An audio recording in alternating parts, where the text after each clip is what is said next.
My name is Rebecca Adlington and I'm an Olympic swimmer. Well, obviously I've been swimming since I was probably about 8 or 9. It was always a case of when I was younger, I could never drive myself to training. So the biggest thing for me was that my mum and dad just gave up so much time to take me, and obviously really early start, so I have to kind of get up at 5 o'clock in the morning, and my mum decided to give up a job for me and just kind of dedicate all the time to taking me training.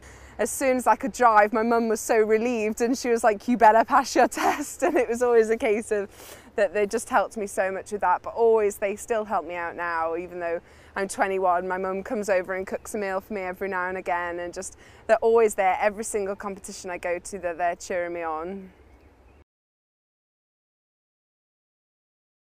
I've never pressed snooze in my life. I've never not gone training. That everyone always thinks that's bizarre, but it's just because I love it so much. But it has obviously turned into more of a job now because I don't really do anything else. I don't study or anything, but I just love doing it. So to me, it is still a hobby. Because we burn off so much, we eat so much more than everyone else. So if I was having a meal with everyone else, I eat double what everyone else does, and it's just a case of like that. Obviously we don't eat takeaways and things like that, but I think I just balance it out. I don't eat any fish at all, so people always think, oh, it's good for you, but it's just kind of what you like and don't like, and just try to stick away from the takeaways, but just kind of, I do treat myself to a bit of chocolate every now and again.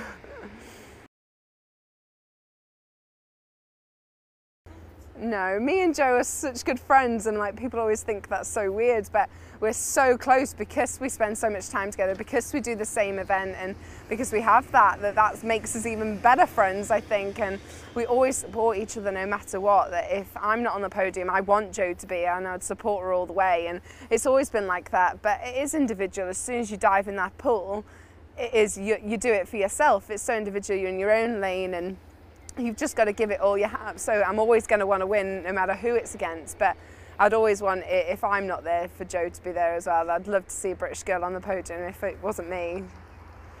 The team have just become like a family now. We're so close and we all see each other all the time outside of swimming, and it's so good because we train Saturday morning and then we get the rest of the weekend off, which is so nice because you're able to go to shopping and see your friends and family at the weekends and do something on a Saturday night and just go out for a meal or whatever, which is always really, really nice. But we all just are so close that we all just do stuff together now. I am so competitive with everything. I get really angry, like at Christmas, if we're just playing a quiz with my family, if somebody doesn't take it seriously and I don't win. But I'm not a sore loser, which is good, but I just love competing. I just love getting involved in the race, no matter kind of whether I'm out in front or winning or losing. I just love kind of the race environment, the whole nerves and getting up for it and just being so focused, and just doing that is just so satisfying when you finish and kind of all the hard work has paid off. It's just such a great feeling.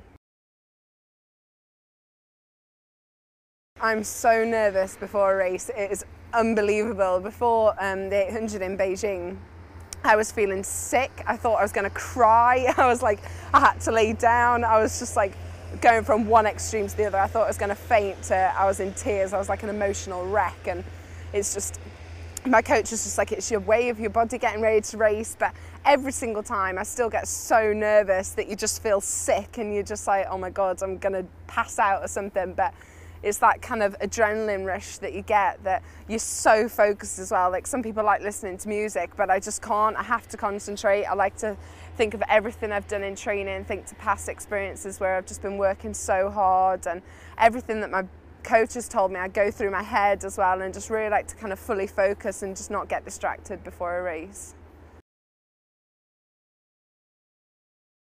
The first race happened, and in the 400, halfway through the race, I wasn't actually anywhere near winning, and then I just kind of, something happened that I just went for it, and when I was coming in, I honestly thought I'd come second.